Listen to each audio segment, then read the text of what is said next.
Later, Solomon formed an alliance with Pharaoh, king of Egypt, by marrying his daughter. Solomon brought her to the city of David until he had finished building his palace and the house of the Lord, as well as the wall around Jerusalem. The people, however, were still sacrificing on the high places because a house for the name of the Lord had not yet been built.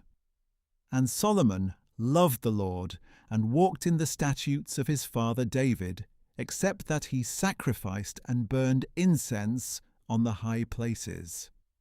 Now the king went to Gibeon to sacrifice there, for it was the great high place. Solomon offered 1,000 burnt offerings on the altar there. One night at Gibeon the Lord appeared to Solomon in a dream, and God said, "Ask, and I will give it to you." Solomon replied, "You have shown much loving devotion to your servant, my father David, because he walked before you in faithfulness, righteousness, and uprightness of heart. And you have maintained this loving devotion by giving him a son to sit on his throne this very day. And now, O Lord my God, you have made your servant king in my father David's place, but I am only a little child, not knowing how to go out or come in. Your servant is here among the people you have chosen, a people too numerous to count or number. Therefore give your servant an understanding heart to judge your people and to discern between good and evil. For who is able to govern this great people of yours?" Now it pleased the Lord that Solomon had made this request. So God said to him, "Since you have asked for this, instead of requesting long life or wealth for yourself or death for your enemies, but you have asked for discernment to administer justice, behold, I will do what you have asked.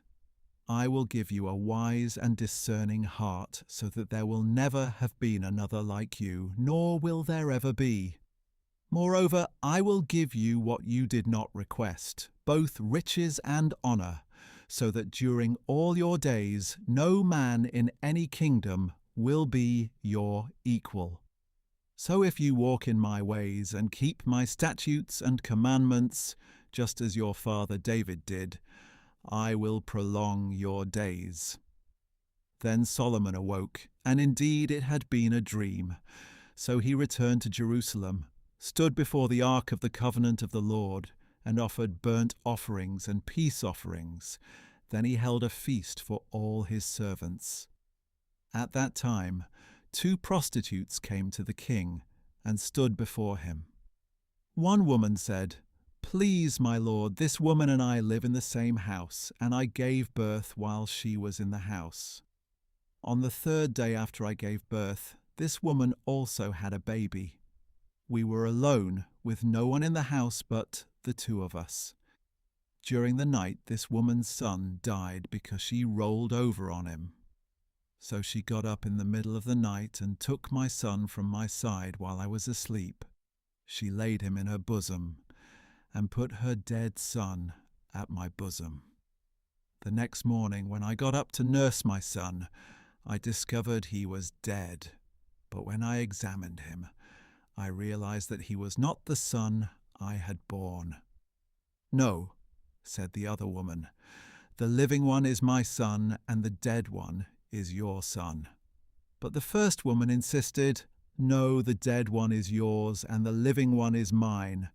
So they argued before the king.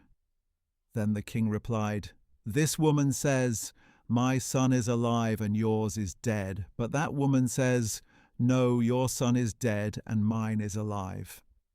The king continued, "Bring me a sword." So they brought him a sword. And the king declared, "Cut the living child in 2 and give half to one and half to the other." Then the woman whose son was alive spoke to the king because she yearned with compassion for her son. "Please, my lord," she said, "give her the living baby. Do not kill him." But the other woman said, "He will be neither mine nor yours. Cut him in 2." Then the king gave his ruling. Give the living baby to the first woman. By no means should you kill him. She is his mother. When all Israel heard of the judgment the king had given, they stood in awe of him, for they saw that the wisdom of God was in him to administer justice.